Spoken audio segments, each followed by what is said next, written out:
मुळे 35 वर्ष या समाजाला वाली कोणच नव्हता. 2006ला आदरणीय विजयसिंह मोहिते पाटील साहेब डेप्टी CM होते त्यावेळेला. तर इथं व्यासपीठावर बसलेले जे लोक आहेत आत्ता इथं, त्यांचं सगळ्यात मोठं श्रेय जातं ते 12 लोक. आणि त्याच्या आधी जे समाजाचे हिवलेकर साहेब म्हणून होते, त्यांनी आपले पाय सुजवले होते हेलपाटे मारून मारून मारून. त्यांच्याकडे त्यांनी तामपत्राच्या जीवावरती आणि कोर्ट कचेरीच्या जीवावरती ते लढत होते. त्यांचंही कार्य महानच आहे. त्यांनी एका बाजूने लढा धरला होता कायद्याच्या माध्यमातून आणि इकडून यांनी लढा धरला होता व्यक्तीच्या माध्यमातून. असा 2 संघर्षाच्या माध्यमातून 2006ला NT 8B या कॅटेगरीमध्ये आपल्याला टाकण्यात आलं आणि ते समाजाला दाखला मिळाला. आता त्याच्यामध्ये मी पण होतो, सगळ्यात लहान होतो त्यावेळेला. यांच्यासमोर सिनियर समोर ज्युनियर होतो. त्या दादासारखी धडपड होती माझी त्यावेळेची. दादा जसा आता धडपडतो समाजासाठी समाजात काम करण्यासाठी, तशी माझी धडपड होती. त्याचा उपयोग झाला असा की समाजातील सरकारी नोकरदार जे होते ते नोकरीपासून रिजेक्ट होण्यापासून वाचले. आणि त्यानंतर आज समाजामध्ये जेवढी सुशिक्षित तरुण आहेत, शिकले आणि शिकणार आहेत इथून पुढं, ते त्या दाखल्यामुळे शिकणार आहेत. आता समाज तसं म्हणायला गेलं तर 100% साक्षर झालेला आहे. 100% एवढ्यासाठी म्हणतो की जुना माणूस सुद्धा, म्हणजे आता वयस्कर माणूस आहे ज्यांचं वय 85 आहे, ते सुद्धा मोबाईल घेऊन हातात आहेत, म्हणजे साक्षरच आहेत ना ते. त्यामुळे समाज साक्षर झालेला आहे. मुलींसाठी सरकारच्या बऱ्याचशा सुविधा आलेल्या आहेत शिक्षणाच्या प्रती, की फुकट शिक्षण आहे त्यांना सगळं. ग्रॅज्युएशन पर्यंत MBBS करायचं असेल, इंजिनिअरिंग करायचं असेल, हाय एज्युकेशन सुद्धा त्यांना आरामसे करता येतं फुकटमध्ये. दुसरं NT 8B मध्ये जे विद्यार्थी आहेत मुलं, त्यांना सुद्धा फुकट आहे. जे काय ऍडमिशन फी लागते शाळेची, आता त्यांना स्कॉलरशिप, फुल स्कॉलरशिप. त्याचं उदाहरण म्हणजे मी त्या स्कॉलरशिपचा भाग आहे. जिथं माझं ग्रॅज्युएशन पूर्ण केलं, लॉ पूर्ण केलं, MBA पूर्ण केलं, त्या ग्रॅज्युएशन म्हणजे त्या दाखल्याच्या जीवावर मी माझं पूर्ण केलं. एवढं शिक्षण जेवढं मी शिकलो तेवढं मला त्याचं मिळालं. इयत्ता 10वी पर्यंत तर मला फी भरावंच लागत होती, का तर इंग्लिश मिडियममध्ये शिक्षण झालं सगळं. बाप भाता आयरन कोळसा घन मारायचं. आणि नंतर पण त्यांची इच्छा होती, माझ्या वडिलांची इच्छा होती की माझ्या मुलानं इंग्लिश मिडियमला शिकलं पाहिजे, आणि त्यांनी मला शिकवलं. आज मी फ्लुएंट इंग्लिश बोलतो. ज्या ज्या वेळेला जिथं जिथं जायचंय, आणि हे दाखल्याच्या वेळेला सुद्धा मी फ्लुएंट इंग्लिशच बोललो होतो. सगळ्यात महत्वाचा किस्सा सांगतो तुम्हाला मी. तो मंत्रालयात घडलेला किस्सा तो आहे. 21 सचिव बसलेले होते पुढं आणि आमच्या समाजाचं सगळं चालू होतं. तर त्यावेळेला त्यांना विचारलेले प्रश्न आमच्या लोकांना काय कळना झालं, आणि आमची लोक जे उत्तर देत आहेत ते त्या बिचारांना कळना झालेलं आहे. का? आम्ही ठासून होतो. आमचे जे समाजातले जे ज्येष्ठ मंडळी ते ठासून होते की माझ्याकडे तामपत्र आहे. तामपत्रापासून आम्ही भटक्या जाती विमुक्तीमध्ये आहे. यांचं काही चुकतच नव्हतं ना, पण ते तामपत्र त्यांनाच कळत नव्हतं. हे जे नवीन 2006ला म्हणजे रिसेंट झालेला किस्सा आहे. त्यावेळेला मी फक्त 2 शब्द विचारले, त्यांना इंग्लिशमध्ये बोललो होतो. हा दादा होता, इंग्लिशमध्ये बोललो. इंग्लिशमध्ये त्यांना सगळं समजून सांगितलं. 2च प्रश्न केले की आम्हाला बाहेर काढलं, का काढलं ते लिखी द्या, आणि आता का घेता येत नाही हे लिखी द्या. याच्या पलीकडे दुसरं काहीच बोललो नाही. त्यांना देतात त्यावेळेस बी देता नाही आलं, आणि माग सुद्धा देता नाही आलं. मग दादांनी त्यावेळेला सांगितलं त्यांना. दादांनी स्वतःच्या घरातलं उदाहरण दिलं होतं.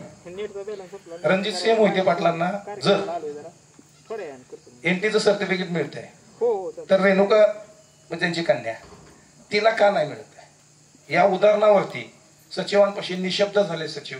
त्यांना ते शब्द नव्हते त्यांच्याकडे बोला. त्यांनी सांगितलं 3 दिवसात एकतर या मुलानं जे मागितलं ते द्या, नाही तर त्यांचा GR काढा. आणि 3ऱ्या दिवशी आदरणीय मोठे दादांनी स्वतः GR घेऊन मुंबईवरून अकलूजला आले होते. हा असा प्रवास झालेला आहे. त्या प्रवासापासून आम्ही संघटित झालो. ते 12 जणांनंतर प्रत्येक गावात गेलो, गावातनं सगळीकडे झालं. दादा कासाई सारखा धाडशी माणूस आपल्याला भेटायला सुरुवात झाली, परत भेटला. तो माझ्याबरोबर कार्यरत होता, त्यानं पण कार्य केलं माझ्याबरोबर. आम्ही पण असं जसं आता दादा आहे तसंच आम्ही पण फिरत होतो.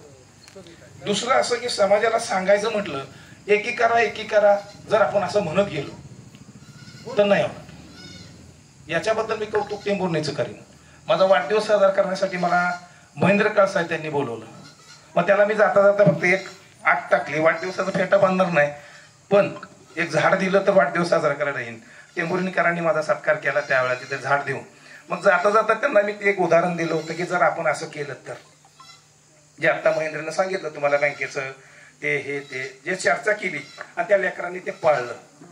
आज अभिमान वाटतो का नाही आपल्याला सगळ्यांना की आज त्यांनी एक बचत गटासारखा विषय सुरू केला आणि आज त्या बँकेत रूपांतर झालं. खूप अभिनंदन तुमचं सगळ्यांचं. टेंभुर्णीकरांचं खरंच अभिनंदन करायला पाहिजे, कारण का त्यांनी ती प्रथा ठेवली आणि तीच प्रथा जर सगळीकडे घडत गेली तर मला वाटतं समाज मागं राहील असं मला वाटत नाही. त्यानंतर ज्या संघटना काम करतायत, आपल्या सगळीकडे संघटना काम करतायत, त्या संघटनेनं काम कर. आता मला सांगायचं तात्पर्य असं आहे की आता संघटक तर इथे 2-3 आहेत. एक इथे संघटक आहे, मी एक संघटक आहे, त्यानंतर मौत संघटक आहेत. अशा इथं 2-3 संघटना आता येतात. एक टेंभुर्णीची संघटना आहे. 4 संघटना इथेच आहेत आता एकाच व्यासपीठावरती. 4 संघटनेपैकी टेंभुर्णी आता सध्याच्या घडीला फॉर्म मध्ये चालू आहे. 37 जणांची टीम आहे त्यांची, ते फॉर्म मध्ये चालू आहे. दादाची संघटना काय करते, आता जे समाजाला जेवढं मिळालंय, ज्या ज्या लोकांना ठोकून घेऊन यायचं, हे दादाची संघटना काम करते. दादाने आता जर का समजा ते परवाचा कार्यक्रम घेतला नसता तर ह्या GR चा कुठं उल्लेखच झाला नसता. हे जे आता काय म्हणतो आपण महामंडळाचं, त्याचं कुठं झालंच नसतं. ते दादाच्या संघटनेमुळं, त्याच्या त्या स्वभावामुळं त्यानं पुढच्या माणसाला घळ घालून तेच ताब्यात घेण्याचं काम आज दादाने केलेलं आहे. आम्ही आमचं काम करून आता बसलोय, आता निवांत आहे. आम्ही थोडंसं आम्ही शांतीला धरलेलं आहे. पण आता परत दादामुळं असं वाटायला लागलं की आता आपण मागे बसून चालणार नाही, कारण मागचं पुढं चाललंय. बरोबर आहे की नाही? ते आता कसं होतं, दादा एवढा जर धडपडतो तर कमीत कमी दादाच्या स्पीडनं तर नाही का पळणं होणार, पण दादाच्या मागे तर उभं राहायला आम्हाला जमायला पाहिजे. म्हणून ती मला असं वाटतंय की दादाच्या मागे आपण रेखाटी धरून चाललं पाहिजे. लागल तिथं मदत जशी पाहिजे, जिथं जिथं लागल तिथं समाजासाठी मी उभा आहे. आतापर्यंत उभा राहिलोय, इथून पुढेही उभा राहणार आहे. आता कसं होतंय, आपल्याला राजकीय जर काय वर्तुळ, पहिलं दादा बरोबर बोलला की राजकारणाचा थोडा तरी गंध असल्याशिवाय, तर आपल्याला नेतृत्व असल्याशिवाय आपण समाजाला पुढे घेऊन जाऊ शकत नाही. महेंद्रने एक उदाहरण दिलं होतं जरंगे पाटलांचं, बरोबर आहे. ते संघटनेत त्यांनी त्यांचं केलं, बरोबर आहे. असंच महेंद्रने पण पूर्वी प्रयत्न केलेले आहेत की काय करायचं समाजासाठी. त्याच्या प्रयत्नातून आज आपल्याला फळ मिळते समोर. असं जर का घडत प्रत्येक ठिकाणी गेलं, आता आपल्याकडे काय झालंय, बरंचसं समाजामध्ये विखुरला समाज आहे. पण तुम्हाला माहिती आहे का त्याची हिस्ट्री? समाज विखुरलेला नाही आपला. 2 भाऊ त्याची कुटुंब, ही प्रथा आहे लोहार समाजाची.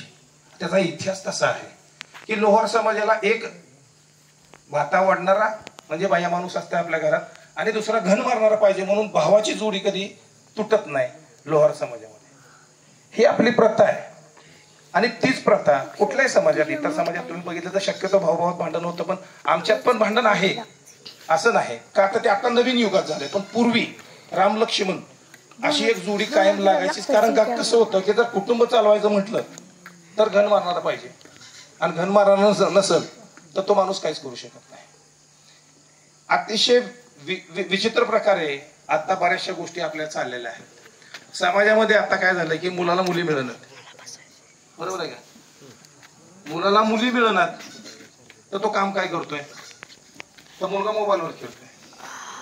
करणार काय आपण? आता सुशिक्षित झालो ना आपण, तेव्हा मुलगा काय करतो तर मोबाईलवर खेळतोय. काम करायचं, काम बघायचं. पूर्वी कसं होतं, ज्या वेळेला एखादी मुलगी द्यायची असेल तर त्याला बोरकडी आली पाहिजे, बरोबर आहे का? काकाश्री मामा माझं बसलं, बोरकडी करावं लागत होती. आता बोरकडी एकटं बसलेल्या पैकी बऱ्याच जणांना बोरकडी पाहिजे नसतं, बरोबर आहे का? बोरकडी करावी लागत होती, म्हणजे आपली परीक्षा घेतली जात होती ज्या वेळेला लग्न करायचं असतं त्या टायमाला. आता काय झालं की लग्नासाठी मुली मिळणार, आणि ज्या मिळाल्या ते महिना, 2 महिने, 3 महिने, 4 महिने चांगला संसार होतोय.